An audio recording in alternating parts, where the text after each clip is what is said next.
আজি বহুদিনৰ পৰা আমাৰ কাৰ্বি আংলঙৰ লগতে অসমৰ অংগনবাদী কৰ্মী আৰু সহায়িকা বাইদেউসকলে তেওঁলোকৰ দৰমহা বৃদ্ধিৰ বাবে আমাৰ চৰকাৰক অনুৰোধ জনাই আহিছিলে।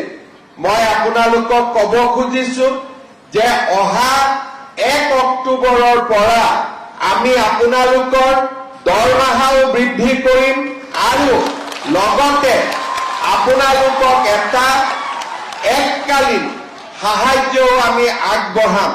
অৰ্থাৎ এবাৰতে আপোনালোকক এটা পুঁজি আমি আগবঢ়াম যাতে ঘৰৰ কাম কাজ ল'ৰা ছোৱালী পঢ়া শুনাৰ ব্যৱস্থা ল'ব পাৰে আৰু লগতে 1 অক্টোবৰৰ পৰা আপোনালোকৰ দৰমহাও আমি যিমানখিনি পাৰো সিমানখিনি আমি বৃদ্ধি কৰিম যাতে আমাৰ অংগনবাদী কৰ্মী আৰু সহায়িকাসকলৰ পৰা অলপ হ'লেও তেওঁলোকৰ মনৰ দুখ আমি যাতে কমাব পাৰো।